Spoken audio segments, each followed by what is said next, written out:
Pour introduire ce webinaire, ben, effectivement, quelques éléments d'actualité générale sur la RE 2020, en particulier sur les aspects réglementaires. Donc, la RE 2020 est la nouvelle réglementation environnementale pour les bâtiments neufs qui est rentrée en application depuis le 1er janvier 2022, en lieu et place de la précédente réglementation, la RT 2012.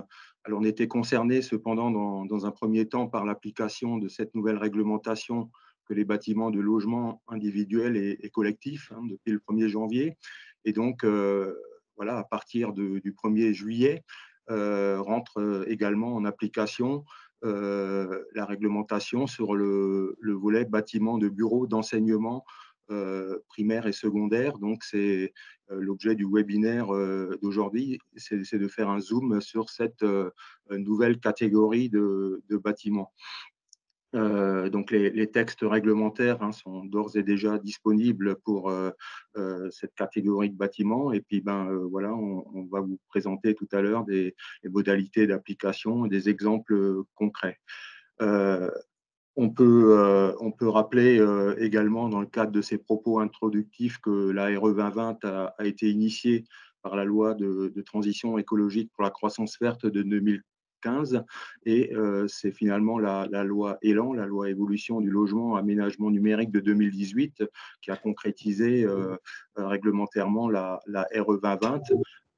RE 2020 s'inscrit également dans l'objectif national 2050 de neutralité carbone qui est initié par la loi climat et énergie de 2019 et qui a été renforcé par la stratégie nationale bas carbone et dans le cadre de la programmation pluriannuelle de l'énergie de 2020. Alors, quels sont les principaux objectifs de cette nouvelle réglementation? Donc, le premier, c'est de réduire l'impact sur le climat des bâtiments neufs. Donc, il s'agit là de prendre en compte les émissions de gaz à effet de serre sur l'ensemble du cycle de vie et donc de limiter ces émissions à travers les exigences de la réglementation. Donc ça, c'est la grande nouveauté de cette nouvelle réglementation par rapport à la RT 2012.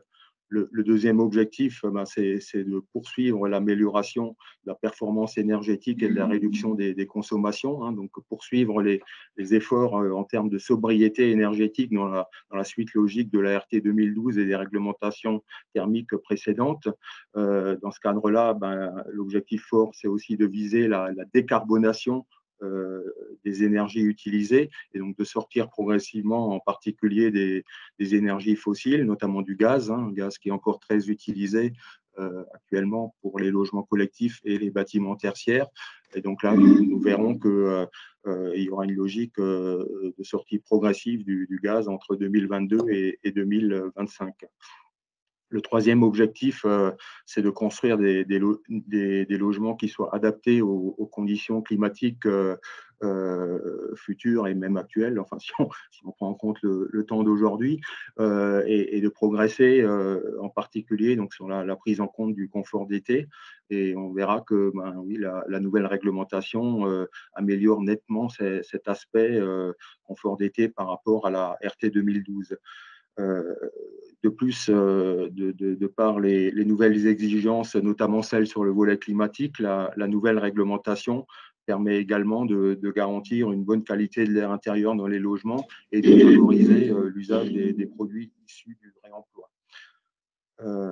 On peut rappeler également que la RE 2020 a été mise au point suite à une expérimentation, l'expérimentation appelée E+, C-, énergie plus, carbone moins, lancée en 2016 par le ministère de la transition écologique dans l'objectif de préfigurer cette RE 2020 et que voilà, de manière globale, la RE 2020 est mise en place dans le cadre d'une concertation très étroite par le ministère, une concertation qui associe l'ensemble des branches professionnelles du secteur de la construction dans le cadre d'une comitologie adaptée avec différents groupes de travail, groupes de concertation, et tout ça sous l'autorité du Conseil supérieur de la construction et de l'efficacité énergétique. La diapo suivante donne à voir sur le calendrier d'application et de publication des textes. Donc, on y voit une frise du temps avec les premiers textes d'application sur les exigences et la méthode de calcul parus en août 2021. Puis, voilà, l'entrée en application progressive pour les différentes catégories de bâtiments, les logements à partir du 1er janvier, les bâtiments de bureaux et d'enseignement dont on parlera plus spécifiquement aujourd'hui à partir du 1er juillet. Et puis, on voit aussi qu'il y a des échéances à venir dès le 1er janvier pour ce qui concerne les petites extensions ou les constructions provisoires. Et plus tard, en 2023, une date qui reste à déterminer, ça sera l'ensemble des autres bâtiments tertiaires qui sont soumis à la réglementation. Et puis, à des échéances plus lointaines, sont prévues par paliers successifs de 3 ans, 2025, 2028, 2031, voilà, un renforcement progressif des exigences, donc une réglementation qui verra son cap en 2031 normalement.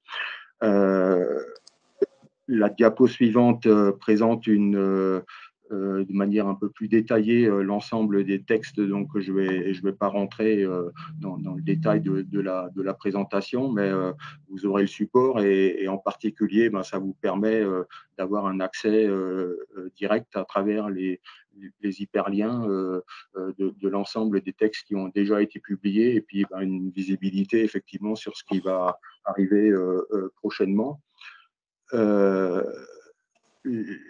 Quelques éléments de précision concernant les constructions provisoires et les extensions de bâtiments qui sont encore exonérés actuellement de l'application de la RE 2020, mais un arrêté viendra préciser à l'été les exigences alternatives à la RE qui s'appliqueront à ces catégories de bâtiments, donc à partir du 1er janvier 2023. Et puis, enfin, pour terminer, un rappel du lien vers le site ministériel de référence, le site qui s'appelle désormais RE Bâtiment, sur lequel vous pouvez trouver l'ensemble des outils, en particulier un guide d'application très détaillé fait par la direction de l'habitat, de l'urbanisme, du paysage, du ministère et le CEREMA, une mallette pédagogique de la ICVF, pas mal d'éléments concernant les formations, la liste des logiciels qui ont réalisé des autocontrôles, une foire aux questions et un formulaire qui vous permet également de poser vos propres questions au ministère. Donc voilà, j'en ai terminé sur cette partie introductive. Évidemment, on reste à votre disposition au niveau de l'ANREAL, en particulier avec mon collègue Stéphane Guida qui est présent parmi nous et qui est notre référent sur cette thématique RE 2020 ainsi que sur la thématique des matériaux biosourcés, donc qui pourra répondre aux questions s'il y en a. Et il faut savoir qu'il existe aussi des référents dans les différentes directions départementales des territoires sur ces aspects réglementaires, et bien entendu sur les aspects plus techniques, nos collègues du CEREMA sont présents pour ce qui est du décryptage des aspects techniques de la RE. Et d'ailleurs, ils vont intervenir tout de suite après moi. Donc voilà, j'arrête le partage et merci beaucoup, Michel. à votre disposition. Ouais, donc pour rappel, vous allez recevoir les diapos, il y aura même d'autres infos avec, il y aura le replay, donc on vous enverra tout ça. Et maintenant, on laisse la parole à Pierrick Nussbaumer pour les principaux enseignements de la RE 2020. Oui, merci Yacine.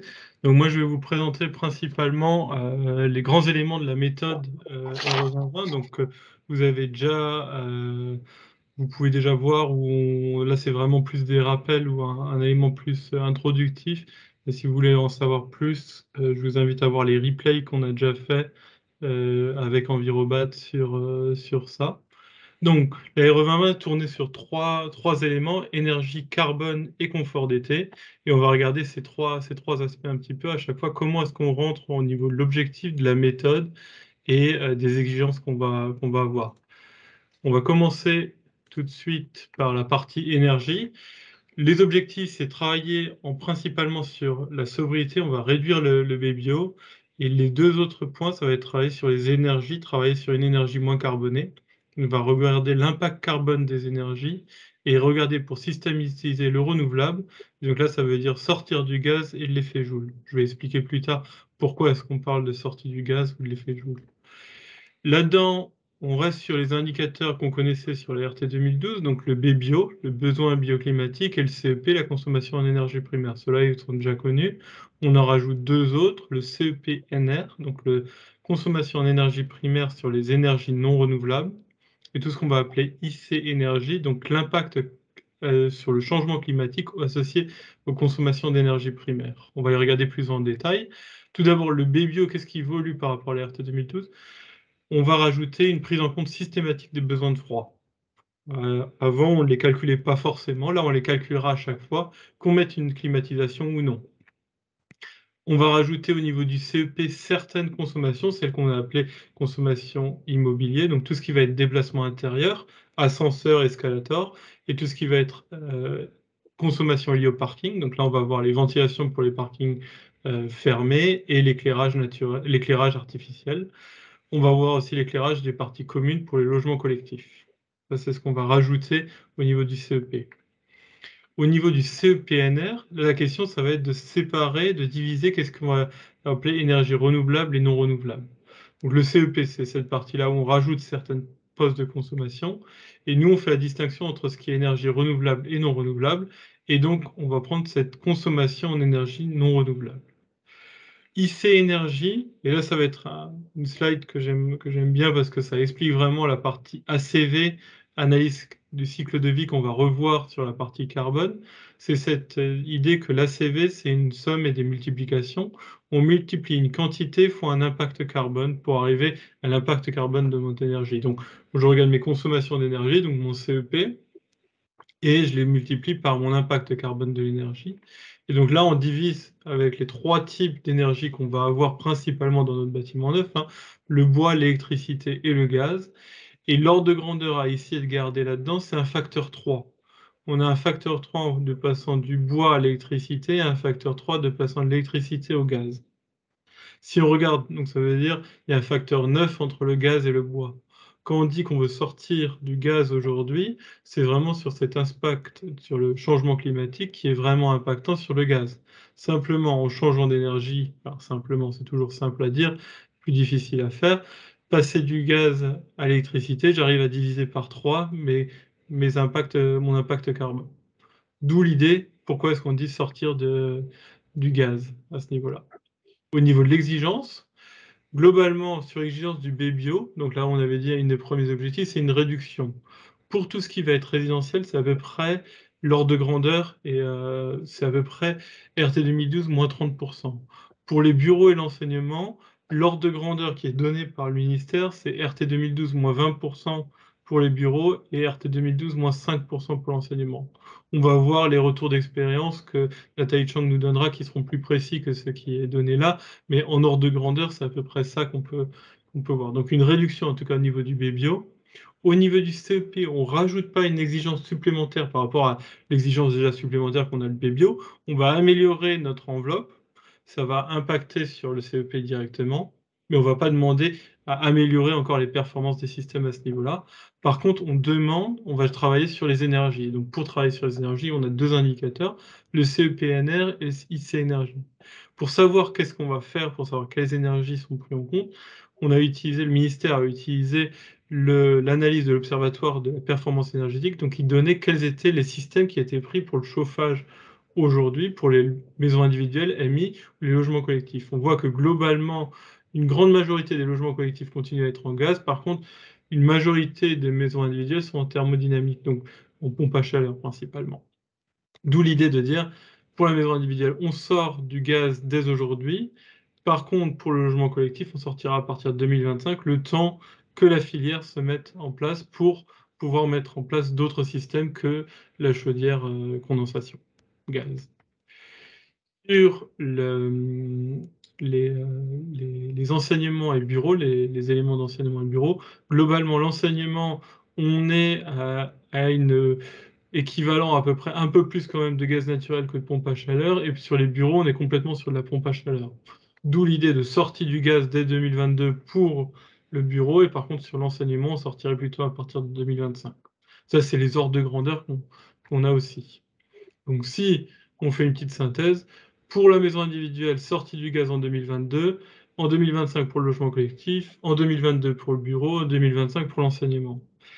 Dès 2022, on va travailler sur enlever tout ce qui va être système à effet joule. En tout cas, ça va devenir plus compliqué. Là-dedans, on est bien d'accord, à chaque fois, c'est des exigences de résultats qui sont données. On n'interdit pas un système. Le système n'est pas interdit, mais par contre, ça veut dire, vu la difficulté d'y arriver, ça va être compliqué d'utiliser le gaz ou l'effet joule. Mais Nathalie Chang va nous en parler plus après. On a vu la partie énergie, maintenant je vais vous parler de la partie carbone. Sur la partie carbone, on utilise ce qu'on appelle l'ACV, l'analyse du cycle de vie. Donc on regarde les émissions de carbone sur l'ensemble du cycle de vie du bâtiment qui sont faits. Le premier objectif, ça va être décarboner la construction, et le deuxième, c'est décarboner les énergies. Décarboner les énergies, on en a déjà parlé. Décarboner la construction, ça veut dire, là j'essaie de reprendre ce que l'Institut Négawatt propose, sobriété et efficacité renouvelable, que j'implique à la construction, ça veut dire réduire mes quantités de matériaux, décarboner mes matériaux et avoir des matériaux à stockage carbone recyclés ou réemployés. Un petit élément aussi, tous les éléments réemployés sont pris comme nuls dans notre ACV, dans notre analyse du cycle de vie. Comment est-ce que c'est fait au niveau de la méthode? J'aime présenter la CV comme des données d'entrée et des sorties et un calcul au milieu. Si on regarde d'abord les données d'entrée, on les regroupe selon différents éléments, ce qu'on va appeler composants. Donc là, c'est tous les matériaux et équipements qu'on va avoir dans notre, notre bâtiment. Donc les briques, le béton, le bois si on en a, l'isolation, tous ces éléments-là, mais aussi les équipements, la pompe à chaleur, la chaudière condensation, le ballon thermodynamique. Tous ces éléments-là sont repris dans composants. Ensuite, on a tout ce qui va être consommation d'énergie. Donc là, on est sur le CEP, l'impact IC énergie qu'on avait. Le chantier, donc là, c'est tous les impacts liés au chantier, par exemple l'utilisation de la grue, les terres excavées, ce genre de choses. Tout ce qui va être impact lié à l'eau, et on en a un en plus qui est la parcelle. Donc là, ça va être les éléments qui ne sont pas liés directement au bâtiment, mais tous les éléments, les impacts qui sont liés à la parcelle tout autour. Là-dedans, on retrouve cette slide que je vous ai montrée tout à l'heure, où l'ACV, c'est une quantité fois une donnée environnementale, qui va me donner mon indicateur ACV. Pour savoir la quantité, et ça va être un point qui va être difficile, plus côté maîtrise d'œuvre, maîtrise d'ouvrage, de savoir les quantités de matériaux, les quantités qu'on va avoir. Donc là, on aura besoin de l'économiste pour savoir assez tôt dans notre projet, savoir quelles sont les quantités des données. Et après, la donnée environnementale, et là, on va rentrer dans ce qu'on appelle les différents noms qu'on va commencer à apprendre à connaître, que vous connaissez peut-être déjà, les FDS, les PEP, les DED. Ces données environnementales, donc c'est le poids carbone en gros d'un matériau, quel est le poids carbone de mon béton. Et on va les distinguer selon 3 sections, les données conventionnelles, comme on avait déjà avant, le coefficient d'énergie primaire par exemple. Là, on va par exemple avoir, c'est une donnée conventionnelle, l'impact des énergies. On ne va pas pouvoir choisir entre Marseille ou Strasbourg quel est l'impact de l'électricité. Mais pareil pour les transports ou l'eau potable. Ensuite, on a des données spécifiques. Et là, quand je dis spécifique, c'est vraiment important de se rappeler qu'on est au niveau de détail du modèle et du fabricant, et pas d'une manière générale, est-ce que c'est une laine de bois, mais vraiment du modèle et fabricant. On va avoir les FDS qui vont être pour tout ce qui va être matériaux, collectifs ou individuels, pour un seul matériau ou pour un ensemble de matériaux pour les collectifs. Les PEP, c'est la même chose, mais pour les équipements. On va avoir tout ce qui va être configurateur, là c'est plus pour tout ce qui va être matériaux de gros œuvres qu'on va pouvoir faire échanger. Et ensuite, on a les données par défaut, et ces données par défaut, bah, ça va être principalement donc DED. Ça, c'est des données par l'État qui sont génériques. Donc là, c'est pour l'ensemble par exemple, des laines de bois. Et par contre, majorante. Et cette majoration peut être très importante, 30 à plus de 100% dans plusieurs cas. Ça, c'est notre donnée environnementale. L'analyse de vie se fait sur l'ensemble du cycle de vie. Et on prend vraiment l'ensemble de l'extraction de la matière première, de la production, du transport, de la construction, de l'exploitation, d'une démolition ou de déconstruction, puis d'une mise en décharge ou recyclage. On prend vraiment l'ensemble du cycle de vie et on prend une durée d'étude de 50 ans qui est à peu près l'idée de dire au bout de 50 ans, il y aura une grosse rénovation, on ne pourra plus forcément réutiliser le même système. Ça, c'est comment est-ce qu'on le calcule. Et maintenant, on va regarder les indicateurs. L'ACV est un outil multicritère qui nous donne une grande liste d'indicateurs qu'on peut avoir. Pas seulement le potentiel de réchauffement climatique, mais d'autres éléments sur l'utilisation des ressources, la création de déchets ou d'autres choses. Par contre, nous, au niveau de la RE 2020, on va en sortir que certains qui vont être exigences, IC construction. Donc là, on va reprendre tous les composants et les éléments du chantier. Donc là, tous les matériaux, principalement les éléments de chantier. Et IC énergie, qu'on a déjà vu tout à l'heure, là-dedans, sur la partie impact carbone des énergies. On va en avoir deux autres, IC bâtiment, on reprend tout. IC DED, donc les données par défaut des lots 3 à 13, où là ça va être un impact parce qu'ils sont majorants. Et la partie stock C, la partie quantité de carbone biogénique, donc le carbone lié aux matériaux biosourcés qui est stocké dans le bâtiment à ce moment-là. Mais principalement, c'est ces deux éléments d'exigence. Comment est-ce qu'on les calcule? Quelles sont les exigences qu'on met dessus? On va avoir plusieurs niveaux. Et là, c'est intéressant aussi de voir que la RE 2020 va évoluer petit à petit en 2025, en 2028 et en 2031. À chaque fois, on va réduire. Pourquoi? Parce qu'aujourd'hui, l'idée, c'est de dire c'est une nouvelle méthode que peu de personnes maîtrisent, et donc on part sur un bâtiment actuel. On ne demande pas de nouvelles exigences normalement sur le bâtiment. C'est un bâtiment comme on fait aujourd'hui. Par contre, en 2025-2028, on va chercher à essayer de réduire en optimisant les données environnementales que je vais utiliser, mettre plutôt des bâtiments à structure bois ou des matériaux bas carbone au second œuvre, ou chercher à des bétons bas carbone, et ça, on va le voir avec Nathalie Chang qui va nous montrer quelques éléments. Mais l'idée vraiment est de se dire, on va pouvoir savoir déjà aujourd'hui, en 2025, qu'est-ce que va être mon exigence et à quoi va ressembler. Je pourrais déjà essayer de faire des calculs pour essayer de travailler à dire comment est-ce que je vais réussir à y accéder ou pas en 2025. Là, on a vu la partie énergie, la partie carbone, et je fais un dernier point sur la partie confort d'été où on va changer la manière. Là, il y a plusieurs objectifs. Améliorer la méthode. La TIC, qui n'était pas forcément très intéressante, va être oubliée. On essaye de s'adapter au climat futur, donc on prend une période caniculaire dans l'analyse donc STD qui est fait, et on essaye d'inciter aux solutions passives telles que, par exemple, ces brasseurs d'air qu'on peut avoir qui sont implémentés dans la méthode RE 2020. Quel est l'indicateur? L'indicateur qu'on utilise, c'est le degré heure. Quand on dit degré et heure, c'est la partie, quel est l'inconfort en degrés et quelle est la durée de cet inconfort. Comment est-ce qu'il est calculé? On prend là une maison individuelle, on fait la distinction entre le jour et la nuit, quand c'est occupé ou inoccupé. C'est inoccupé en journée et c'est occupé la nuit et le matin et le soir. On va prendre une température limite de confort qui est toujours de 26 degrés la nuit. Par contre, en journée, on va utiliser ce qu'on appelle le confort adaptatif qui va pouvoir faire évoluer cette limite de confort entre 26 degrés et 28 degrés. L'idée étant de dire, s'il fait chaud les derniers jours, notre limite d'inconfort est plus haute. Donc cette limite va faire, on va estimer avec la STD qui est fait dans la RE 2020 les températures qui sont dedans, et on regarde après à quel moment est-ce que ça sort de cette limite d'inconfort, ça dépasse cette limite d'inconfort en occupation.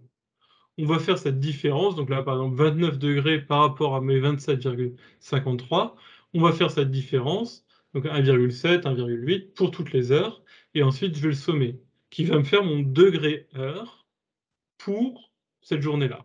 Et on va le faire sur toutes les journées. Comme ça, on arrive à recevoir ce qui est ce degré heure, ce degré d'inconfort. On va avoir deux éléments de limite là-dedans, un seuil bas et un seuil haut. Quand on est en dessous du seuil bas, on est de toute façon réglementaire. Entre les deux, on va être réglementaire, mais il y a un probable inconfort. Et au-dessus de ce seuil haut, on va être complètement inconfortable.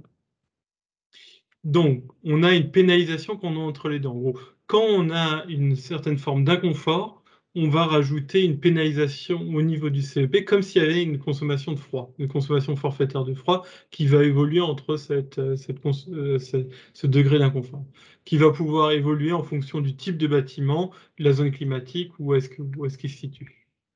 Voilà à peu près, j'ai essayé de faire un rapide tour sur l'ARE 2020, la méthode, ce qu'on en est. Je vous invite à regarder plus en détail si vous voulez plus d'éléments sur les autres replays. Merci beaucoup, Pierrick, pour cette présentation. Avant de laisser la parole à Madame Chang, juste si vous ne l'avez pas encore remarqué ou pour les personnes qui vont nous voir en replay, donc il y a eu deux questions dans le chat. Si tous les bâtiments de bureaux sont concernés par la RE 2020 à partir du 1er juillet, oui, mais ça va dépendre de la surface. Si la surface ne dépasse pas 50 mètres carrés, non. Et sinon, c'est à partir de 150 mètres carrés si c'est une extension. Et la deuxième. Merci Michel pour les réponses directement dans le chat. Alors, je cherche juste la deuxième question. Oui, donc c'est une question par rapport à un cas spécifique. Si le bâtiment de bureau d'une surface de 100 mètres carrés est intégré au sein d'une unité industrielle de 1000 mètres carrés, les bureaux sont soumis à la revendant ou l'ensemble des bâtiments. Et donc, la réponse, c'est qu'a priori, la revendant pour la partie bureau de 100 mètres carrés, sauf difficultés particulières liées au processus industriel. Voilà, merci pour vos questions. On va rapidement laisser la parole à Madame Chang pour voir comment on peut réussir à atteindre les seuils de la revendant pour ces types de bâtiments.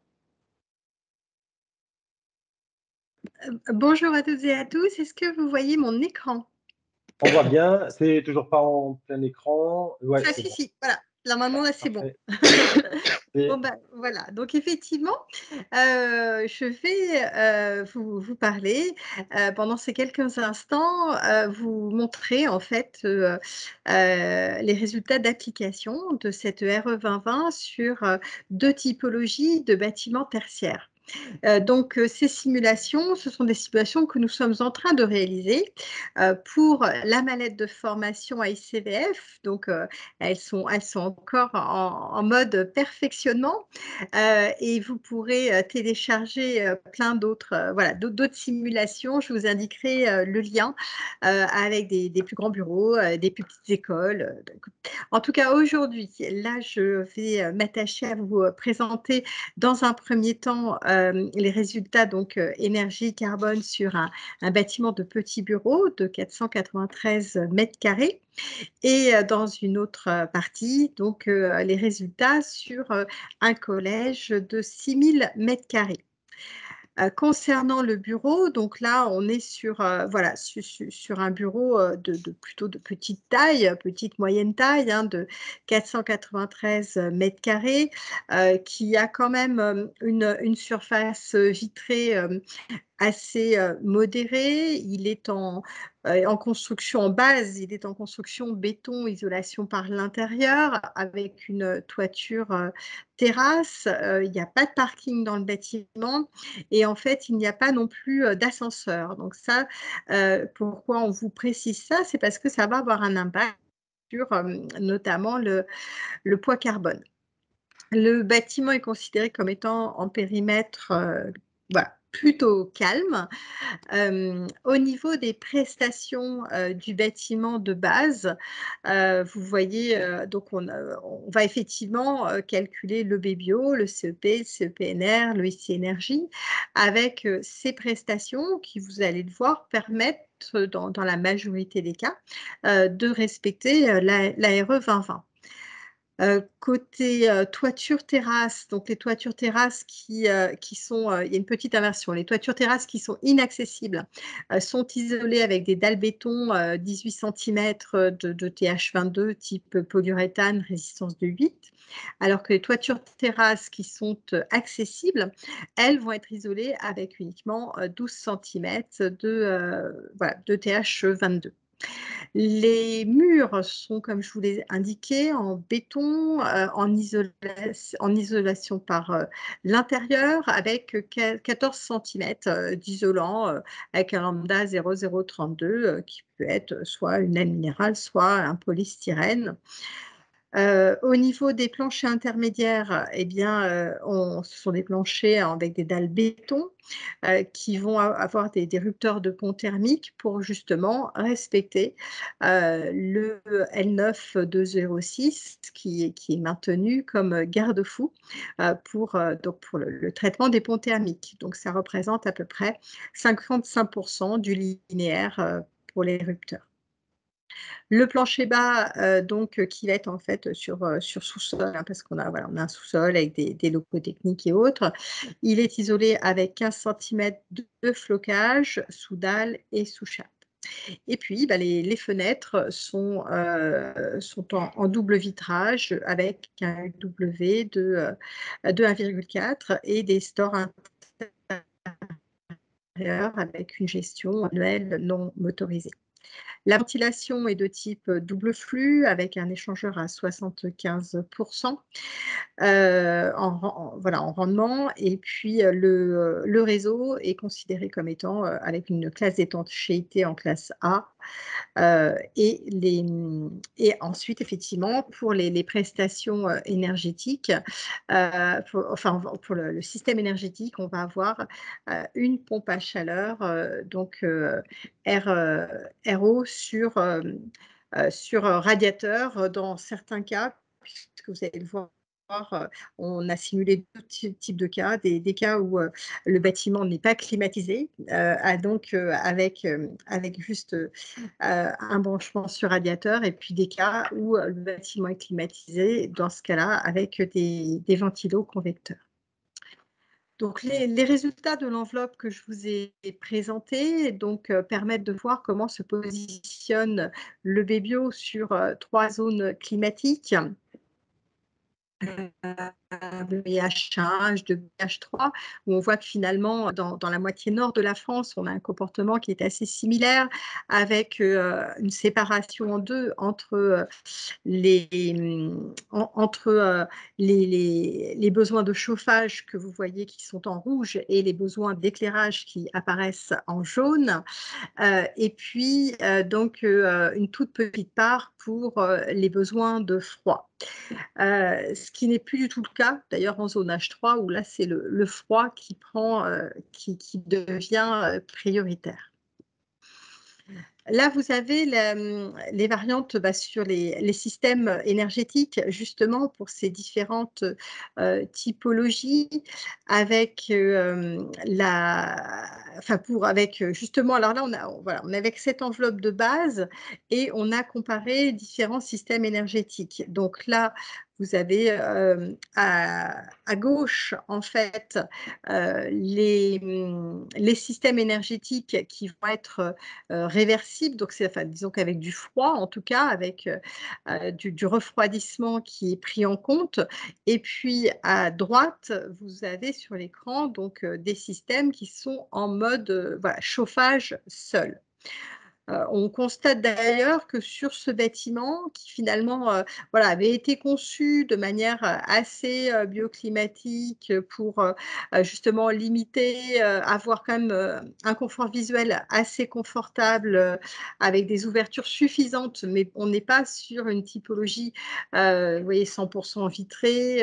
Et donc, ça permet finalement d'avoir des consommations de froid qui sont relativement modérées. Alors là, je suis désolée, vous êtes plutôt en zone H2B, mais voilà, on a fait pour l'instant, on a fait que les simulations aujourd'hui en zone H1, H2B et H3. Mais bon, les résultats qu'on obtient en zone H1B sont très, très similaires. Et ce qu'on peut constater, c'est effectivement, vous avez les postes de consommation, en rouge, le chauffage, en vert, le froid, en bleu, l'eau chaude sanitaire, en jaune, l'éclairage, et puis ensuite, vous avez tout ce qui va être lié à la ventilation qui apparaît en marron, et ensuite le déplacement, surtout les petites, voilà, des petites consommations complémentaires. Ce qu'on peut constater, c'est là, on a donc simulé différents systèmes énergétiques. Donc d'abord, des systèmes de type pompe à chaleur sur air extérieur avec voilà, une distribution hydraulique, donc là en ventiloconvecteur. La deuxième colonne, on va être sur un système à détente directe, VRV, DRV. La troisième solution, on est sur une pompe à chaleur OO, donc là sur nappe. Ensuite, on a chaudière gaz avec un groupe froid et puis on a des systèmes de réseau de chaleur plus réseau de froid avec le réseau de chaleur 0% d'ENR, 50% d'ENR, 75% d'ENR. Et la petite barre qui dépasse tout au milieu, on est sur un système de type effet Joule plus groupe froid, donc ventilo-convecteur de tubes de fil, donc avec effectivement d'où les consommations de chauffage qui augmentent considérablement. Les solutions techniques que vous voyez par la suite sont les mêmes, mais en fait, on est sur, voilà, majoritairement sur radiateurs, on n'est pas avec des unités réversibles. Donc, premier constat, c'est effectivement ce que je vous disais tout à l'heure, c'est ces consommations de froid qui sont finalement relativement modérées, c'est propre à cette typologie.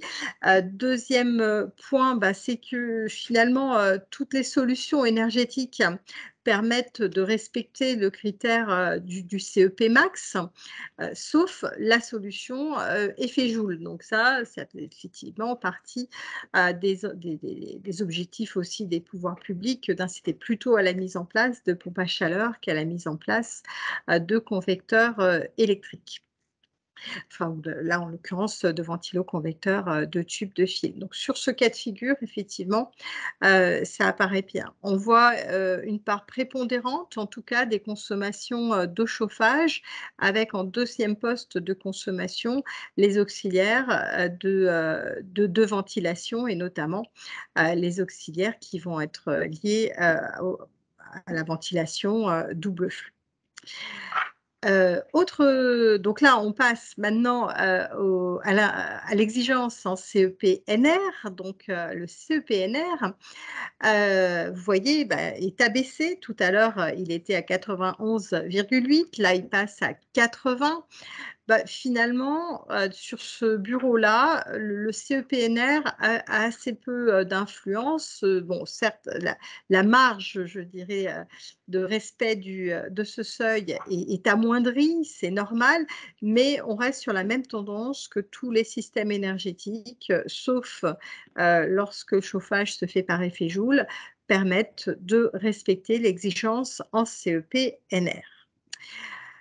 Là, maintenant, on passe au sujet de IC Énergie. IC Énergie, là, on s'aperçoit qu'il y a plusieurs solutions qui ne permettront pas de respecter les exigences. Alors, il y a effectivement notamment les solutions soit de chaudière gaz, plus groupe froid quand c'est climatisé ou sans groupe froid quand ça ne l'est pas. Les solutions avec des réseaux de chaleur peu vertueux, donc sans énergie renouvelable. Et j'ai mis aussi une petite croix au-dessus de l'effet Joule puisque ça ne passait pas ni en CEP ni en CEP-NR. Donc, ce n'est pas la peine de compter sur ce système énergétique. Néanmoins, effectivement, les autres solutions permettent de respecter là largement le IC Énergie, bien sûr, toutes les solutions pompe à chaleur, RO, OO, détente directe ou les solutions avec un raccordement, un réseau de chaleur, notamment à partir du moment où là, vous voyez qu'on a 50% d'énergie renouvelable. Donc, voilà les résultats, en tout cas pour ce petit bureau, pour la partie énergie. Maintenant, on va passer à la partie carbone. Donc, la partie carbone, avec ici, ce qu'on peut constater, ce qu'on peut voir sur l'écran, ce sont la répartition du choix des données environnementales. Donc, les données ainsi que leur poids carbone équivalent. Le poids carbone équivalent, eh bien, on se retrouve avec à peu près, là, effectivement, une grande partie du poids carbone qui va être issu de données environnementales par défaut. C'est ce qu'on voit en gris. En bleu, vous avez ce qui va être issu de FDES individuels et en vert, vous avez ce qui va être lié au FDES collectif. Et on a 3 fiches qui ont été éditées avec le configurateur Betty pour les bétons et 2 en valeur forfaitaire, notamment les lots 10 et 11, donc les lots techniques. Contrairement pour celles et ceux qui avaient pu suivre l'intervention que j'avais faite sur les logements collectifs, on avait des parts de DED qui étaient beaucoup plus faibles, mais c'est en grande partie lié au fait qu'aujourd'hui, on a beaucoup plus de données environnementales qui sont disponibles, la FDES individuelle, collective, pour le logement. Ce qui est moins le cas aujourd'hui sur les bâtiments tertiaires où on a encore une petite pénurie. Néanmoins, l'écalage de la RE 2020 ont été faits en tenant compte justement de ce manque de données environnementales et vous voyez que sur ce cas de bureau, là vous avez justement un comparatif de systèmes constructifs qui, avec les différents en petits points, vous avez les niveaux, donc IC Construction 2022, c'est les 1004,8. Vous avez IC Construction donc 2025 avec ses 836,5. Le IC Construction 2028, 737,4 et le niveau 2031 avec le 628,4. Tout ça s'exprimant en kilogrammes de CO2 par mètre carré de surface de référence, en l'occurrence surface utile, comme nous sommes sur des bâtiments tertiaires. Nous avons comparé donc en système constructif du béton classique, du CEM2 avec un poids carbone à peu près de 200 kg de CO2 par mètre cube. Un béton alternatif très bas carbone, donc là sans clinker. C'est pas du CEM3, c'est effectivement un béton plutôt de type Green Cement de chez Hoffmann en ciment, mais il y en aura sûrement d'autres dans les années à venir. Et là, on est sur effectivement un équivalent à 100 kg de CO2 par mètre cube.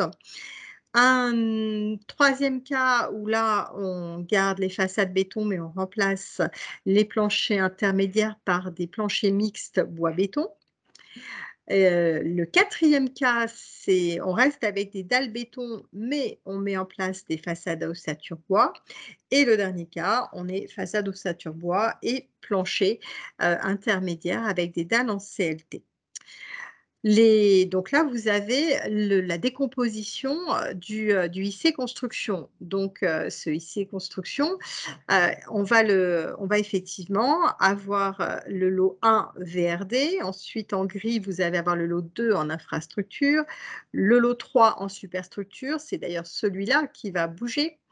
Le lot 4 pour l'étanchéité, donc en bleu clair. En bleu plus foncé, vous avez le lot 5 avec les cloisons. En bleu marine, vous avez le lot 6 avec les façades. En violet, tout ce qui va être lié au revêtement intérieur. Le lot 8 avec le lot CVC. Le lot 9 plomberie. Le lot 10 courant fort. Et puis le lot 11 courant faible, et le lot 12, il n'y en a pas, il n'apparaît pas, puisqu'effectivement, on est sur, il n'y a pas d'ascenseur dans le bâtiment. Par contre, vous voyez en saumon l'IC chantier, donc qui représente l'impact carbone du chantier. Donc effectivement, ce qui va bouger essentiellement sur ce bâtiment, c'est principalement le lot 3 avec la superstructure. Vous voyez que le fait de passer en béton CEM2 à un béton alternatif, on passe de 159 à 100 kg de CO2 par mètre carré. La dalle bois-béton qui permet de gagner un petit peu, de 159 à 141, ce qui effectivement, on est sur un bâtiment avec uniquement deux planchers, donc ça s'explique aussi de l'impact moindre. On a la façade à ossature bois qui, elle, passe à 103, et lorsqu'on on double la façade à ossature bois avec les planchers CLT, Là, on efface en fait complètement le lot 3 infrastructure. Vous voyez même qu'on a, enfin, on l'efface en fait là complètement du fait de l'ACV dynamique, donc qui est très très favorable aux solutions biosourcées. Donc voilà un petit peu pour ces résultats, ce comparatif sur les systèmes constructifs. Maintenant, autre comparatif, là on est sur les systèmes énergétiques. Donc système énergétique, justement, on a regardé quelques-uns des systèmes que j'ai pu vous présenter avec des unités à détente directe, une pompe à chaleur RO, une pompe à chaleur OO et puis un système réseau de chaleur, réseau de froid. Donc là, on est sur voilà, on a utilisé un certain nombre de valeurs forfaitaires parce que comme je vous l'ai dit, on a quelques petits soucis aujourd'hui. On est vraiment en manque de données environnementales, surtout sur les systèmes énergétiques. Alors attention parce qu'effectivement, la pompe à chaleur RO, elle a été simulée avec une donnée environnementale qui n'intègre pas le fluide frigorigène.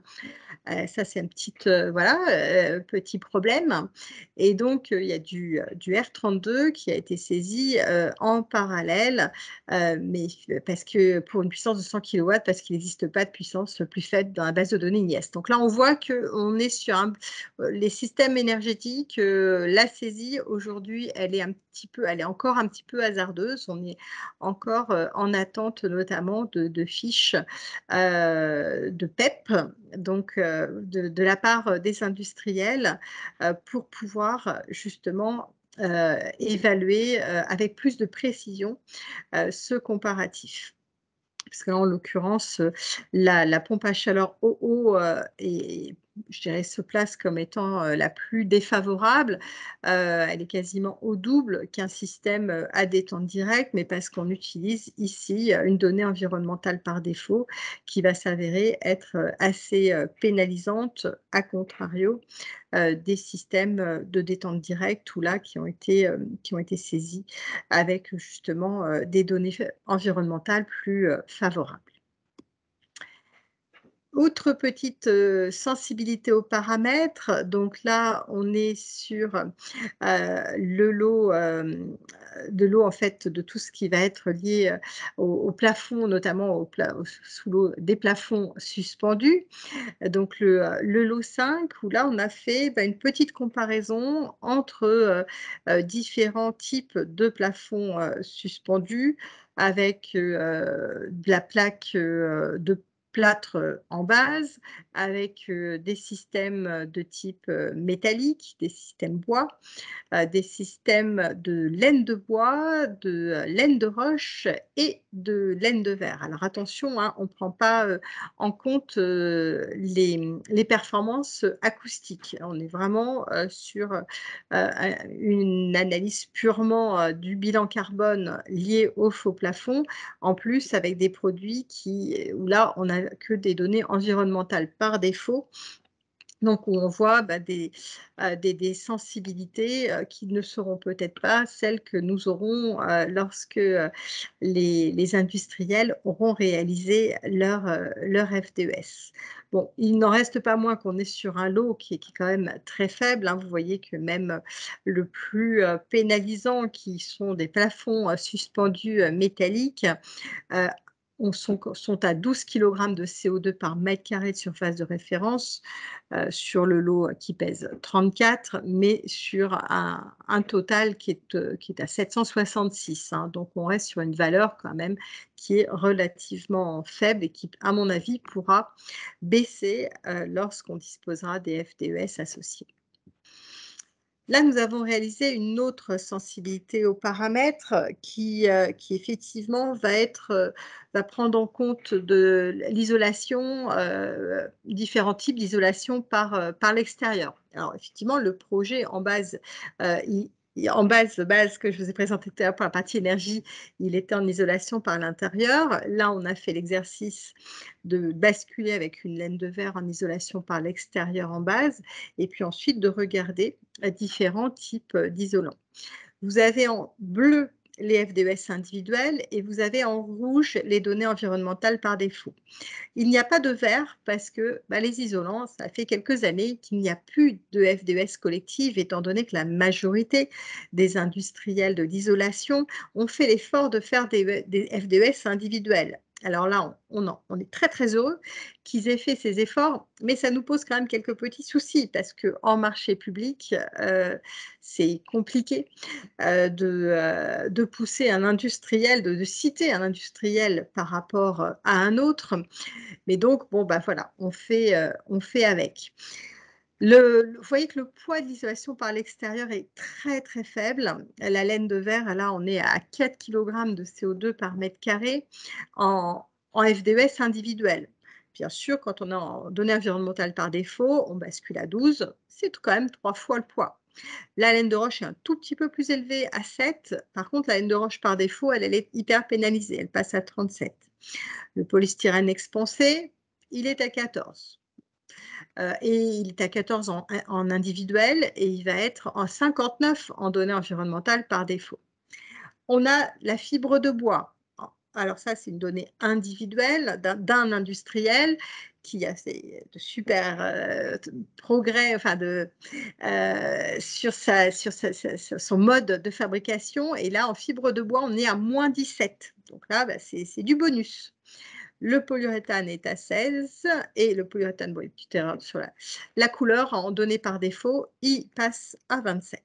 Donc, mais vous voyez effectivement un poids qui est finalement très modéré des isolants traditionnels et surtout la fibre de bois qui passe avec du moins 27, donc plutôt très intéressant.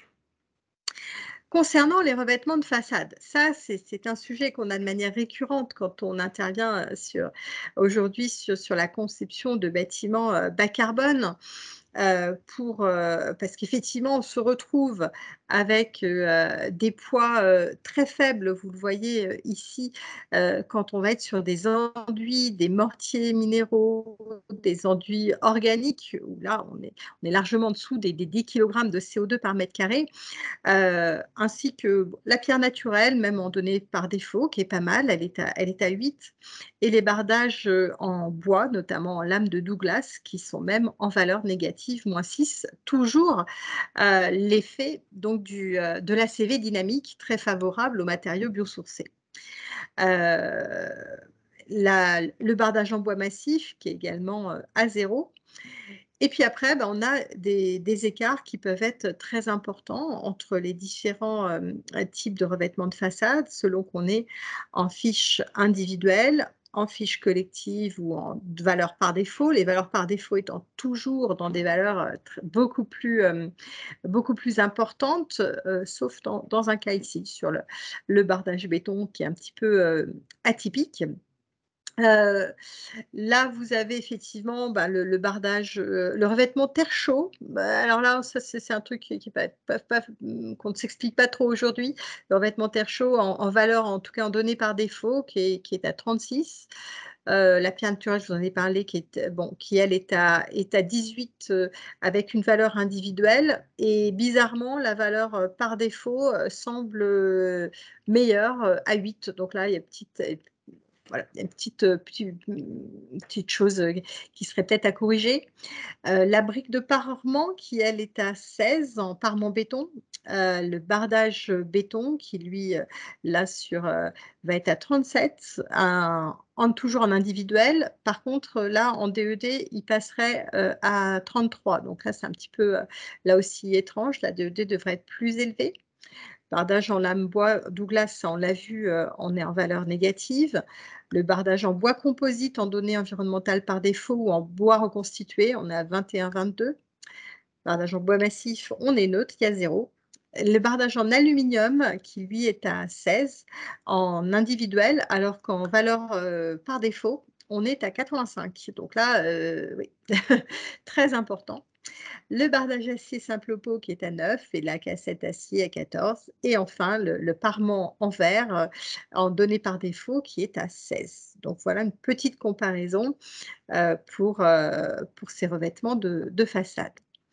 Là, vous avez un comparatif maintenant des menuiseries extérieures. Ah, grande question, est-ce qu'on fait enfin, on fait on presque des menuiseries en bois alu, en PVC, en aluminium? Bon, et bien là, il y a, le bâtiment de base, a avait des menuiseries, en PVC. On voit la donnée en données environnementales, par défaut, on passe de 20 à 35. Quand on passe en menuiserie aluminium, on est à 19. En menuiserie aluminium, là, par défaut, on est à 63, donc un poids très important. La fenêtre bois européenne est à 13 en collective. Par contre, en données environnementales par défaut, là aussi, on augmente à 37. Le bois exotique est à 16 et la fenêtre bois aluminium est à 18. Donc, et la fenêtre bois aluminium en données environnementales par défaut est à 71.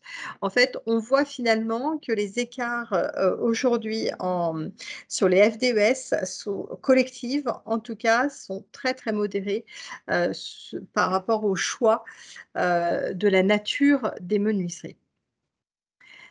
Les stores extérieurs, donc là par contre, les stores et les brise-soleil orientables ont un poids carbone qui n'est vraiment pas négligeable, puisque vous voyez que là, les fenêtres, on avait un poids carbone bon, de 20, entre 13 et 20 sur une fenêtre, alors que là, le store à lui tout seul, donc on est sur un store vénitien et extérieur en aluminium motorisé, voilà, il est à 31. 31, alors qu'effectivement, bon, alors s'il est manuel sans la motorisation, on passe à 17. En fait, le poids de la motorisation fait quasiment doubler. Donc là, il y a peut-être aussi quelques petits soucis au niveau des déclarations environnementales. Les stores extérieurs en textile sont à 24 et les stores à enroulement extérieur en toile motorisée, eux, alors là, ils passent à 47, sans compter le BSO extérieur en données environnementales par défaut qui est à 65, donc là, c'est astronomique, et le BSO bois en données environnementales par défaut qui, lui, est à 17. Ah, donc ça, il y a un petit sujet quand même sur les stores extérieurs, sur la fiabilisation de ces données, de la motorisation, ainsi que des matériaux. Les revêtements de sol, quant à eux, bon, ben, en base, sur le projet, on est à 44. Donc, après, quand on est sur voilà, la moquette, quand on passe à une moquette en FDES collective, quand on passe avec une moquette en données environnementales par défaut, là, en orange, là, on passe à 65, ce qui n'est bon, pas négligeable.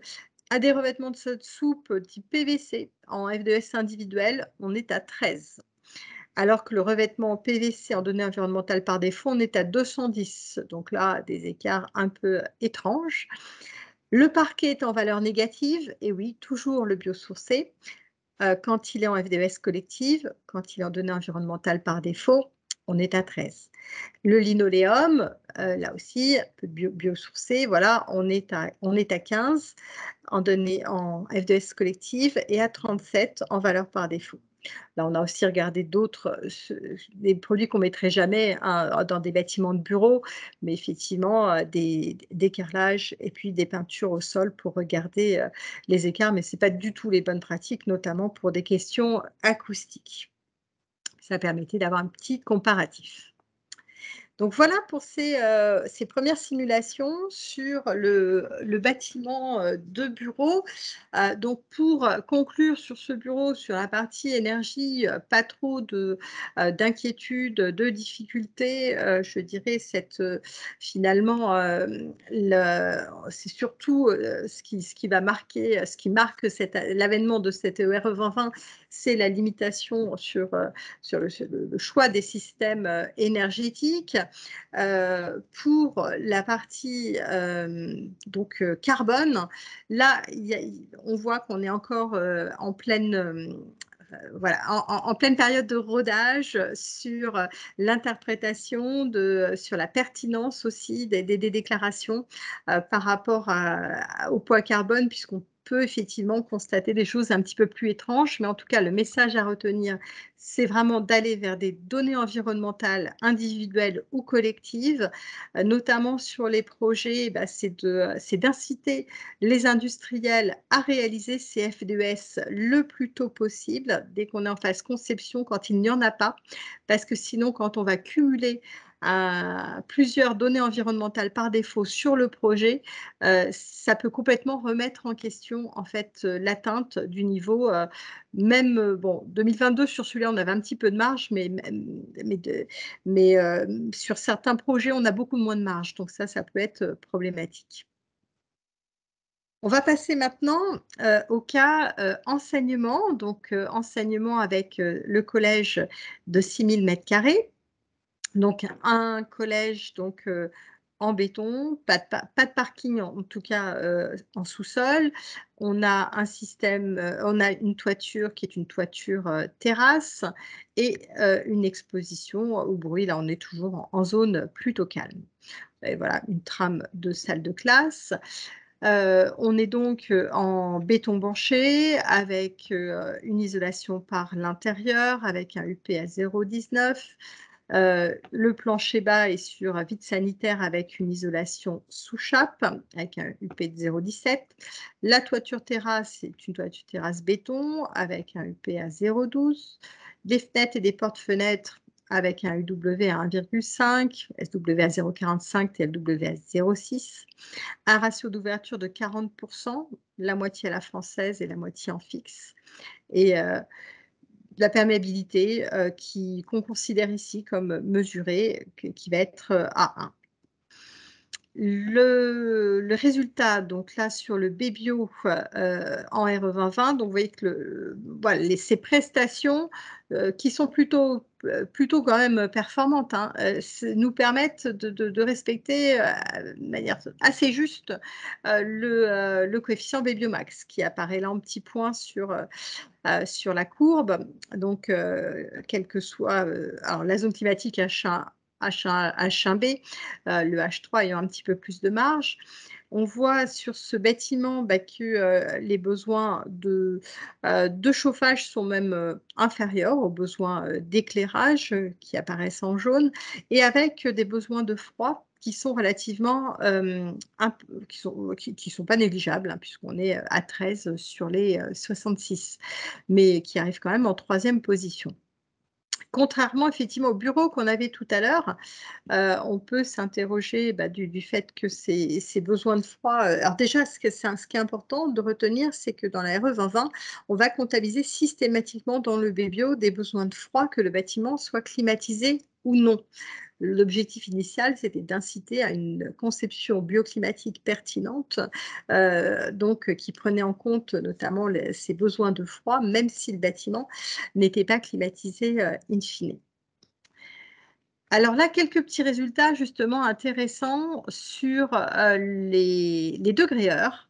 Donc là, sur les degrés-heures, notamment pour vous montrer que ce bâtiment tel qu'il est, en zone H1A, il n'y a pas trop de problème. On est à 612,5 degrés-heure, alors que la limite, elle est aux alentours de 900 en DH max. On a toujours le seuil, donc le DH min, qui lui, par contre, est dépassé systématiquement, sauf avec un cas. Mais sinon, effectivement, on est entre le DH min et le DH max, mais pas de problème au niveau de la non-conformité. C'est d'ailleurs la raison pour laquelle on trouve des besoins de froid dans le coefficient B-Bio. C'est parce que, justement, on dépasse ce DH min. Le cas, même en zone H2B, finalement, on ne dépasse pas le DH max. Le cas où on va dépasser, c'est en zone H3, quand le bâtiment, notamment, n'est pas climatisé. Et là, en zonage 3 non climatisé, c'est clair que le bâtiment ne respecte pas du tout, la RE 2020. Il faut mettre en place un système de rafraîchissement. Donc là, on a testé de l'adiabatique, ça peut être d'autres choses, hein, des brasseurs d'air ou autres. Là, on a fait un petit test spécifique sur rafraîchissement adiabatique. Et pardon, ça c'est quand le bâtiment, on est en zonage 3, il n'est pas climatisé. Quand il est climatisé, donc là, on a le cas où effectivement, si on ne mettait pas de brise-soleil, de store extérieur, où là, le bâtiment, même climatisé, ne permettrait pas de respecter le DH max. Comme tout à l'heure, voici quelques sensibilités, cette fois sur le coefficient CEP. Le coefficient CEP avec différents systèmes énergétiques, chaudière-gaz plus photovoltaïque, une chaufferie hybride, pompe à chaleur gaz, une pompe à chaleur sur air extérieur eau, un système à détente direct, un réseau de chaleur et puis une chaudière bois avec appoint gaz. Concernant le CEP, il n'y a pas de souci. Toutes ces solutions énergétiques permettent d'être sous le seuil. Avec toujours en rouge le chauffage, en vert le refroidissement, en bleu l'eau chaude sanitaire, en jaune l'éclairage et en bleu-gris la ventilation. Et ensuite, on va trouver un tout petit choix pour la distribution et puis les déplacements dans le bâtiment. Le poste majoritaire étant, vous voyez ici, un duel entre le chauffage et les auxiliaires de ventilation. Ben oui, ventilation à double flux avec des taux de renouvellement d'air très importants, hein, du fait de la densité d'occupation dans les salles de classe. Et donc, on est effectivement avec en plus le coefficient de 2,3 de conversion d'énergie primaire pour l'électricité. Qui amplifie ce poids de la ventilation dans le CEP. Côté CEPNR, là, on a eu chaud, on est vraiment sur le fil du rasoir. Toutes les solutions arrivent à respecter et vous voyez que la Pacero qui vraiment, elle, flirte avec le CEPNR. Hein. On a vraiment un écart qui est très, très peu, qui est très, très faible. Mais voilà, on est toujours sous la barre. Et là, maintenant, on passe au IC Énergie. Et le IC Énergie, effectivement, on a le seuil 2022 et on a le seuil 2025. Le seuil 2022, déjà là, ça commence à être un petit peu compliqué pour la chaudière gaz et la chaudière gaz avec photovoltaïque qui, elles, sur ce cas de figure, vont dépasser le seuil. La solution de chaufferie hybride, pompe à chaleur et chaudière gaz permet d'être sous le seuil de 2022, mais pour l'instant n'arrive pas sous le seuil de 2025. Et bien sûr, les solutions pompe à chaleur qui n'ont pas de difficulté, ni réseau de chaleur vertueux. Et puis la chaudière bois, donc là, ça dépend effectivement de la part de l'appoint gaz par rapport à la chaudière bois. Là, on flirte avec ce niveau du niveau 2025. Donc voilà un petit peu la synthèse après 2025 sur ce cas de figure, sur ce collège en zone H1 qui effectivement fait limite un petit peu. On n'entend plus. Je ne sais pas si je suis. Alors moi je vous entends très bien. Est-ce que Ok, très bien. Maintenant ça fonctionne. Merci. Moi je l'entends aussi, Yacine. Bon, donc je continue. Si tout le monde m'entend. Je vais essayer de parler un peu plus fort si vous voulez, mais donc voilà, on a voilà pour le récapitulatif de nos systèmes énergétiques sur les coefficients CEP, CEPNR et IC Énergie. Et bien entendu, je rappelle que pour être réglementaire, il faut que on ait une petite croix verte dans les 3 colonnes, puisque ces 3 exigences doivent être respectées simultanément. On passe maintenant au poids carbone, donc sur du coefficient IC construction, avec, comme tout à l'heure, la répartition de l'impact carbone Donc, entre les données environnementales par défaut en gris, les données donc collectives, individuelles en bleu, les données collectives en verte, les valeurs forfaitaires en orange et puis tout ce qui va être lié au configurateur. Donc là aussi, une part assez importante des données environnementales par défaut, à peu près équilibrées avec celles qui vont être en FDES collective. Comme tout à l'heure, voilà quelques sensibilités aux paramètres avec notre justement, on retrouve les mêmes systèmes constructifs hein, qu'on a comparés à peu de choses près avec le béton CEM2, le béton de type Hoffmann, les façades à ossature bois et façades à ossature bois avec des dalles CLT. On retrouve les mêmes lots techniques. On a toujours tout en haut en pointillé le seuil de 2022, ensuite le seuil de 2025, 2028 et 2031. Ce qu'on constate ici, c'est que finalement, le seuil de 2022 est respecté par tous les systèmes constructifs. Le seuil de 2025, lui, commence à être un petit peu plus compliqué pour notamment les systèmes de type béton. Le système de béton très bas carbone flirte avec le niveau 2025. Par contre, la façade à ossature bois seule, si on ne fait pas quelque chose sur les bétons, ne permet pas de passer sous le seuil de 2025.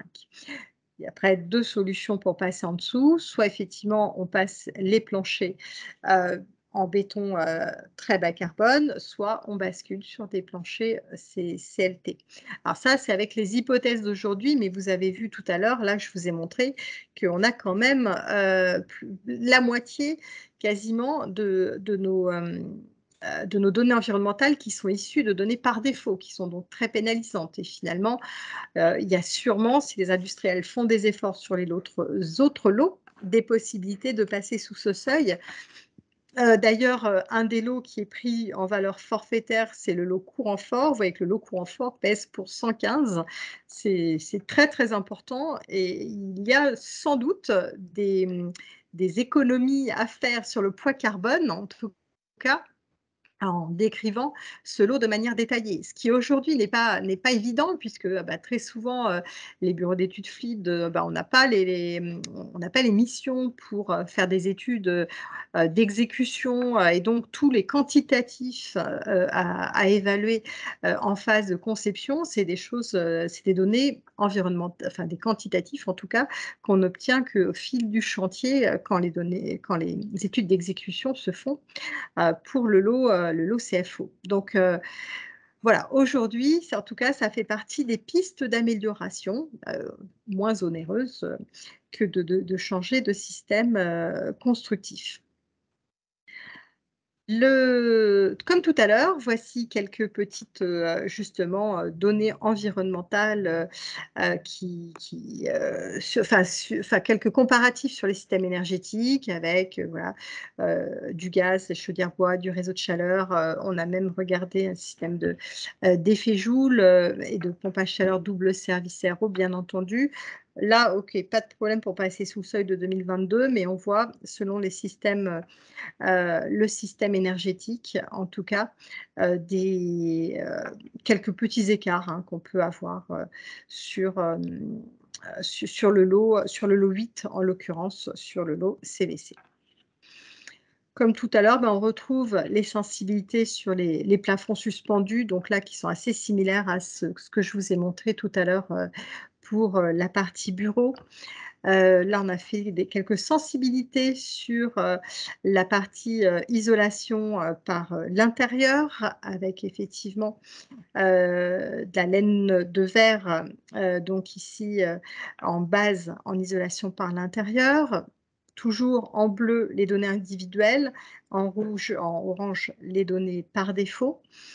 Là, si on passe d'une laine de verre à un polystyrène expansé en données individuelles, on passe à 9. Ici, la fibre de bois, en isolant par l'intérieur, on passe à 0, sauf en DED, on a 2. Et en laine de roche, on est à 7. Mais on voit que de toute façon, les isolants ont un poids qui sont relativement faibles sur le poids carbone, notamment du fait que les industriels, ça fait quand même 10-15 ans qu'ils nous fournissent des FDES et qu'ils ont déjà fait un énorme travail d'optimisation de leur process de fabrication. Et donc, les écarts sont assez modérés. Même principe que tout à l'heure, où on a regardé aussi ici si on basculait en isolation par l'extérieur, ce que ça pouvait nous donner, et puis les tendances similaires à ce que je vous ai montré aussi tout à l'heure. Ici, revêtement sur les revêtements de façade, eh bien, vous avez donc notre projet qui, lui, est en base avec un bardage en panneaux aluminium qui pèse donc 18 sur le bilan. Bon, effectivement, là, c'est le plus élevé de tous ceux qui peuvent apparaître, mais néanmoins, mais qui reste quand même modéré sur les 853 au total, et avec quand même des possibilités d'améliorer considérablement. Là, on était sur une valeur par défaut. On peut tout à fait basculer mais à l'époque, on ne l'avait pas, sur un produit avec une FDES individuelle ou opter pour d'autres systèmes de revêtement de façade. On retrouve les tendances que je vous ai montrées aussi tout à l'heure sur les bureaux. Même chose pour les menuiseries extérieures. Vous voyez qu'on reste sur des valeurs assez modérées sur les FDES individuels entre les différentes typologies de menuiserie. Ce sont essentiellement les données environnementales par défaut ou collectives qui vont avoir des écarts très importants. Comme tout à l'heure d'ailleurs, on a différents systèmes de protection extérieure. Par contre, je pense qu'il y a un petit souci sur les libellés, puisque là, on est plutôt sur des stores et non pas sur des volets. Et puis ensuite, là, sur les revêtements de sol, où le projet en base est en revêtement de sol souple avec une FDS individuelle. Si on est en DED, donc là, on voit l'impact qui s'envole.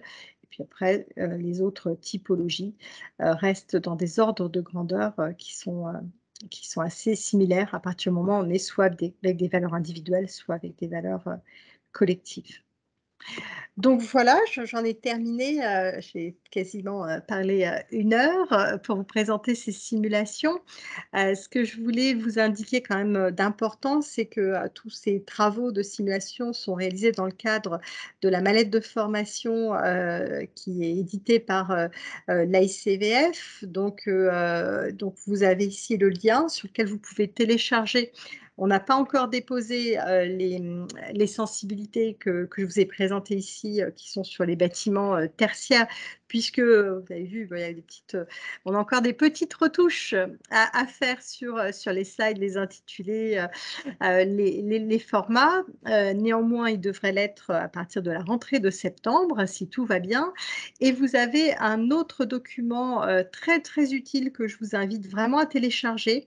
C'est un document sur les DPGF types. Donc, les DPGF types, c'est quoi? Eh bien, ce sont des fichiers Excel qui ont été faits pour les typologies maison, immeuble collectif, bureau et enseignement, avec un onglet par lot, de manière à simplifier justement le travail entre l'économiste, le bureau d'études, d'études qui va faire l'étude RE 2020, le structure et compagnie, pour qu'il y ait un document unique qui va pouvoir justement récolter toutes les informations nécessaires pour réaliser ces études d'analyse du cycle de vie de manière la plus exhaustive possible et avec les données nécessaires. Donc vraiment, je vous invite à télécharger ce document qui est une trame très utile. Et puis également, très bientôt, un guide à l'attention des bureaux d'études qui existe déjà en RT 2012 et qui va être actualisé en RE 2020 avec toutes les subtilités des erreurs les plus fréquentes, voilà, des petits points un petit peu délicats pour l'application de cette RE 2020. Et donc, je vous remercie de votre attention et n'hésitez pas si vous avez des questions. Merci beaucoup, Alors, Madame par Chang, contre, pour je ne sais cette pas présentation comment. détaillée. Je ne sais. Voilà, alors, attendez, voilà, parce que j'essaye d'arrêter le partage. Bien, ça fonctionne. Merci beaucoup pour cette présentation très détaillée avec ces deux exemples. Il y a eu pas mal de questions et quelques réponses dans le chat. Je vais essayer de prendre d'abord celle qui concerne cette deuxième partie et on prendra les autres un peu plus tard. Vous pouvez aussi prendre la parole, vous pouvez allumer le micro et poser les questions et aussi les caméras si vous êtes d'accord. Et n'hésitez pas à vous présenter au début, comme ça on connaît aussi le profil et comme ça ce sera plus simple pour les intervenants. Alors, il y a eu quelques questions par rapport à cette deuxième partie. La première concerne les deux bétons qui ont été utilisés pour le premier projet. Est-ce que la résistance des deux bétons, les résistances des deux bétons sont équivalentes ou les volumes ont été adaptés en fonction de ces résistances? Oui, oui, oui, tout à fait. Là, on est sur des résistances structurelles qui sont strictement identiques avec des voiles d'épaisseur identiques. Bien, merci. Ouais, on voit que le lot 8 et le lot 10 sont à chaque fois très importants en dehors Oui. des parties structurelles. En partie, on a eu la réponse parce que les données ne sont pas encore assez précises. Est-ce qu'il y a d'autres pistes d'amélioration? Alors, je dirais, c'est l'eau, enfin le lot, en tout cas courant fort, comme je vous le disais tout à l'heure, on est sur, là, les simulations ont été faites avec, des valeurs forfaitaires. Ces valeurs forfaitaires, seront sans doute les plus utilisées dans les premières années d'application de la RE 2020 parce que, comme je vous le disais, c'est très compliqué de récolter tous les quantitatifs en phase conception, en tout cas de ces installations électriques. Donc, aujourd'hui, la vraie question, c'est de récupérer les bons quantitatifs et donc aussi tout le détail du matériel utilisé. Les industriels, du lot courant fort, ont fait pas mal d'efforts, hein. On a des PEP, mais la problématique là, elle est pas sur les PEP, elle est sur la disponibilité quantitatif. Quant au système énergétique, je dois vous avouer qu'aujourd'hui, on navigue un petit peu en plein brouillard. C'est déjà le cas pour le résidentiel, c'est encore plus vrai pour les bâtiments tertiaires où on attend vraiment avec impatience que les industriels, du génie climatique se mobilisent pour éditer des PEP, pour qu'on puisse y voir plus clair. Parce que là, comme je vous l'ai indiqué, la plupart des comparatifs ont été faits sur la base de données environnementales par défaut, quoi. Donc voilà, ça serait bien qu'on puisse les faire sur la base de vrais voilà, de vrais PEP. Merci. On envisage une cinquième édition de cette série de conférences qui sera sur le confort d'été et après une autre sur notamment les solutions techniques, les systèmes, comment on peut améliorer déjà dès la conception et quelles sont les informations clés. Et pour l'instant, on n'a pas beaucoup de ressources et c'est pour ça qu'elle a été décalée peut-être pour le dernier trimestre de cette année. Donc, si vous avez des idées ou même pour les participants, si vous avez des références, n'hésitez pas à nous contacter afin qu'on puisse enrichir les discussions de préparation de cette conférence. Voilà, prochaine question. Quand vous dites vertueux pour le RCU, il s'agit d'un réseau 100% énergie renouvelable? Non, en général, enfin comme je vous l'ai montré tout à l'heure, quand on est à 50% d'énergie renouvelable, ça permet enfin, en tout cas les calages de la RE 2020 ont été faits justement pour que normalement ça passe avec du 50% d'ENR. Alors un point important, merci beaucoup Yacine pour cette remarque, parce qu'il y a plein de choses qui se mélangeaient dans la tête pendant la présentation et justement c'était un point que je voulais dire, c'était, aujourd'hui, vous avez des bâtiments que vous allez construire et le réseau de chaleur, il n'est pas encore vertueux. Il n'est pas encore vertueux parce que les plans d'investissement n'ont pas été faits, ou alors les installations techniques ENR qui sont prévues ne sont pas encore installées. Il n'y a pas encore l'enquête SNCU justement favorable qui traîne puisque c'est 2 ans après la mise en fonctionnement.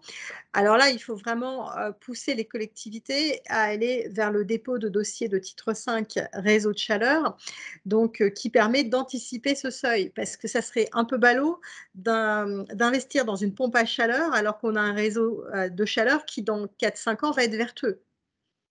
C'est là où, donc là, il faut vraiment demander aux collectivités bon déjà, il est temps de quand vous êtes dans un périmètre où c'est pas vertueux, il va être temps de s'y mettre parce qu'il y a quand même la PPE, hein, qui impose d'y aller. Mais ensuite que les études soient faites le plus rapidement possible pour pouvoir justement, passer en commission titre 5, réseau de chaleur et avoir un coefficient, temporaire, plus favorable, que ce soit en pourcentage d'ENR ou en équivalent CO2. Merci beaucoup.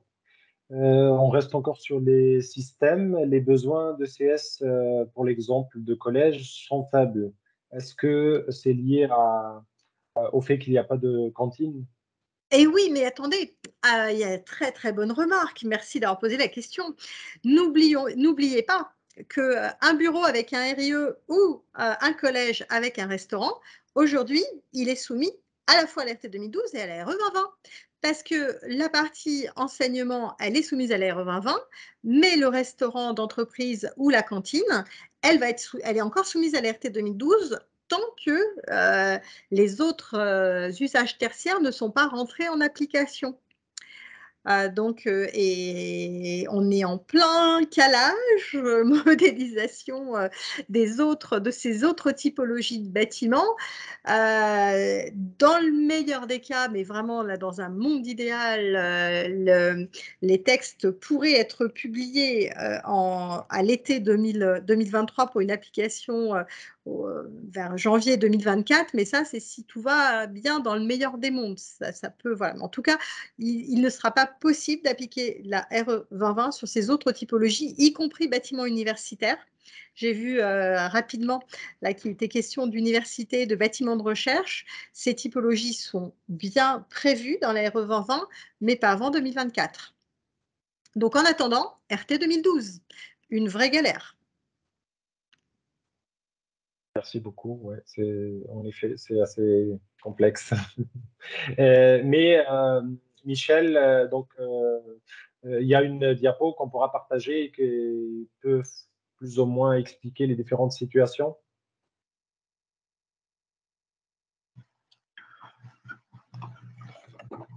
Oui, donc alors il y avait une diapo en particulier sur les petites surfaces, hein, parce qu'il y a eu des questions là-dessus. Alors je suis peut-être passé un peu rapidement sur ces questions de petites surfaces. Donc on peut éventuellement y revenir.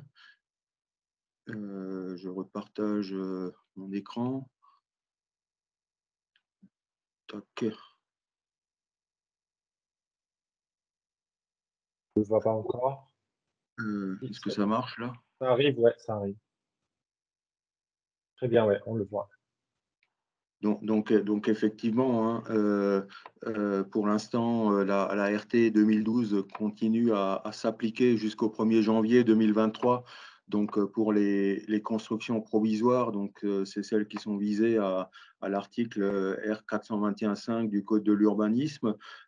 Pour les bâtiments et extensions de bâtiments qui ont une surface de référence, donc surface habitable pour les logements, surface utile pour le tertiaire inférieur à 50 mètres carrés, et pour les habitations légères de loisirs de moins de 35 mètres carrés au sens du B de l'article R 421.2 du Code de l'urbanisme.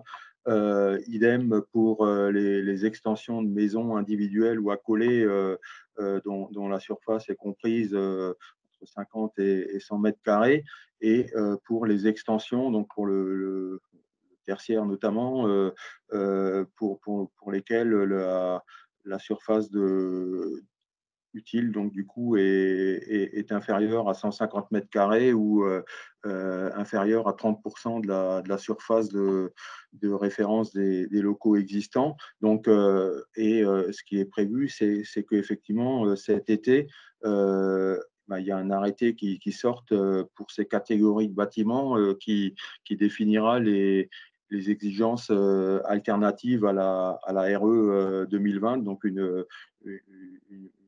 peut dire une RE un peu spécifique pour ces cas-là. D'accord, merci beaucoup. Et donc, les maternelles et périscolaires sont bien concernés par le cadre enseignement. Oui, alors périscolaire, faut voir parce que j'ai pas les idées très claires sur ce qu'on inclut exactement dans le périscolaire. D'accord, merci. Ouais, donc si tu as un complément par rapport à la question qui concerne la recherche et les bâtiments de bureaux pour l'université. En fait, ça, Là, on est purement dans bon, comme l'a dit Madame Chang, hein, mm, dans les la autres deuxième vague, bâtiments tertiaires. Ok, à partir de 2024. très bien, merci à vous. Alors, une question par rapport au degré R et aussi pour Pierrick. Est-ce qu'il existe actuellement des systèmes qui permettent de respecter le seuil bas des 350 degrés, à Alors, l'exception des systèmes adiabatiques?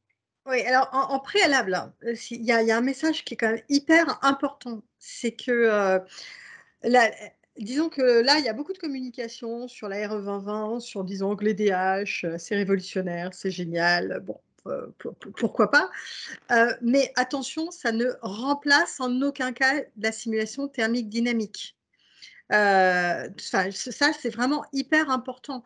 C'est-à-dire qu'en fait, tout ce qu'on veut dans les DH, tout ce qu'on veut finalement, c'est être sous le DH max. Bon, OK, et de minimiser effectivement le dépassement par rapport au DH min parce que ça nous pénalise après sur le CEP. Mais bon, vous avez vu, c'est pas trop problématique finalement pour l'atteinte du CEP. Ça, c'est le point de vue réglementaire. Après, il y a quand on conçoit et ce qu'il faut, hein, c'est concevoir un bâtiment de manière, judicieuse. Ce bâtiment, justement, c'est là où il faut absolument, surtout des bâtiments tertiaires, avoir recours à des simulations thermiques dynamiques parce que le calcul réglementaire, il y a que 8 zones climatiques. On ne prend pas du tout en compte, la station météo la plus proche. On est sur des apports internes qui sont hyper forfaitisés. C'est une modélisation sur un bloc unique, hein. C'est voilà, c'est une espèce de gros pavé sur lequel on a des fenêtres et une inertie.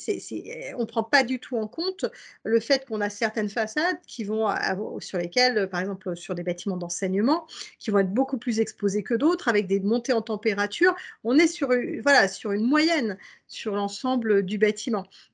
Donc vraiment, vraiment, si vous devez, optimiser, il faut l'optimiser avec de la STD. Après effectivement pour le côté des DH, on peut effectivement agir sur les protections solaires, mais là, on était déjà pas trop mal sur le collège. On peut agir sur l'inertie du bâtiment, mais là, on était plutôt aussi bon. On est sur un bâtiment avec de l'inertie, sur la couleur des parois. Après, on peut effectivement opter pour un puits canadien, pour mettre en place des brasseurs d'air. Bon, il y a plein de solutions possibles, mais pour moi, c'est vraiment, voilà, c'est vraiment un calcul de STD qui doit permettre de faire l'optimisation qui est la plus opportune sur le projet et aussi en fonction des salles qui vont être les plus exposées.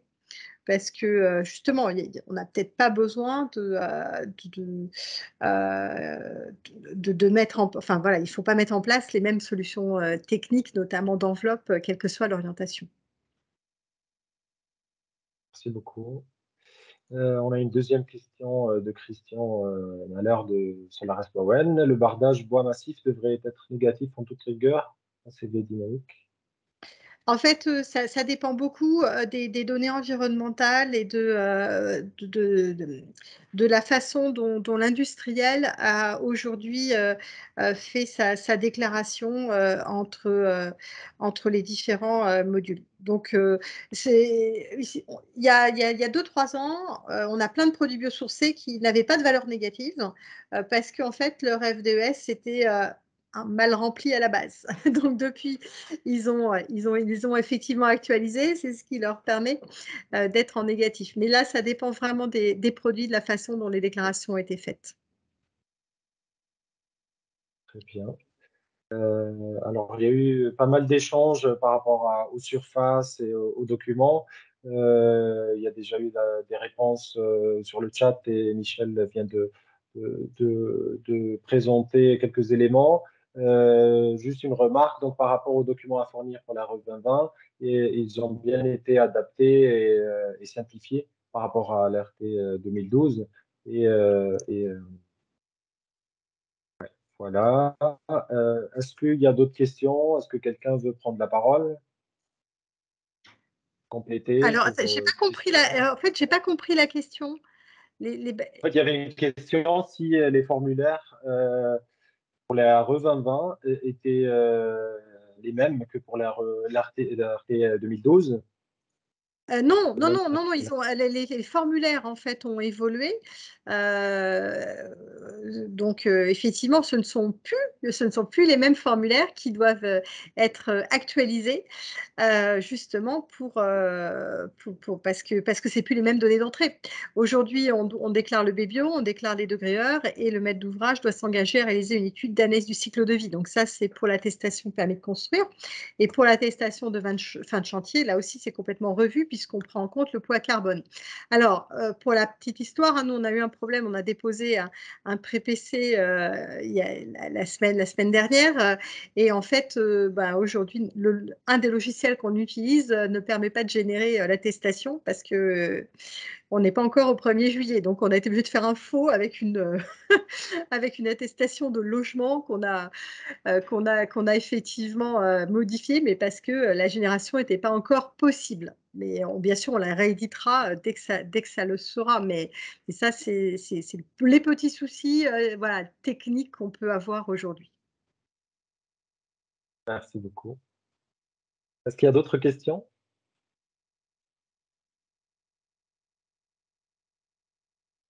C'est pas à prendre la parole. Et on avance. On va mettre vos questions dans le chat, je peux aussi les transmettre.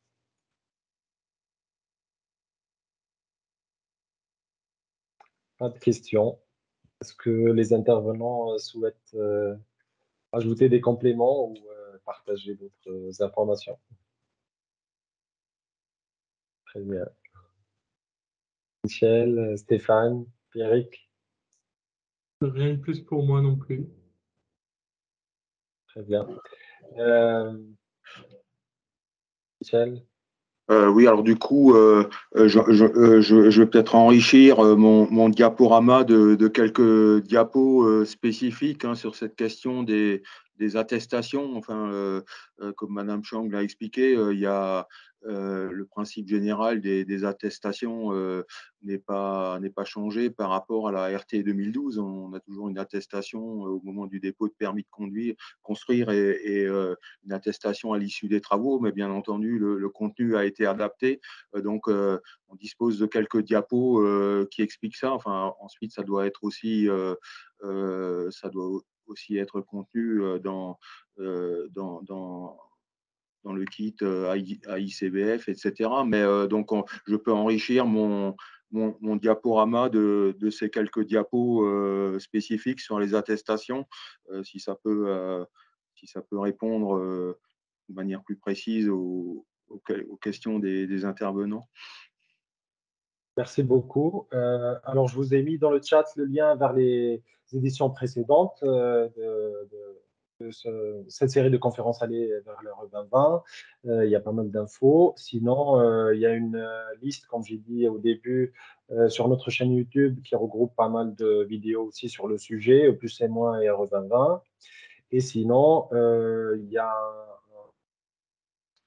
donc le prochain événement, ça va être un colloque franco-allemand sur un sujet un peu différent, mais pas complètement, sur les risques climatiques. Donc, il y aura lieu le 21 juin, la semaine prochaine. Ce sera à la région en présentiel. N'hésitez pas à venir. Ça fait longtemps qu'on ne s'est pas vu et qu'on n'a pas rencontré de nouvelles personnes. Et sinon, pour ceux qui ne sont pas proches, ça sera aussi accessible en visio. On aura des intervenants français et allemands et ce sera traduit en simultané. Et donc, n'hésitez pas à vous inscrire. Je vous ai mis le lien. Et voilà. Si j'ai pas coupé de questions. Oui, les diapos seront envoyés, pas tout de suite pour celui de Madame Chang, mais ils seront envoyés. Vous aurez d'autres éléments aussi. Il y aura un mail pour aller plus loin avec les présentations, le lien vers la vidéo et vers le podcast, ainsi que d'autres éléments. Voilà, merci beaucoup aux intervenants et aux participants. J'espère que vous avez eu des réponses à vos questions. N'hésitez pas à nous contacter s'il y a besoin pour aller plus loin et justement pour répondre à d'autres questions lors des éditions suivantes. Voilà, et bonne journée. Merci beaucoup.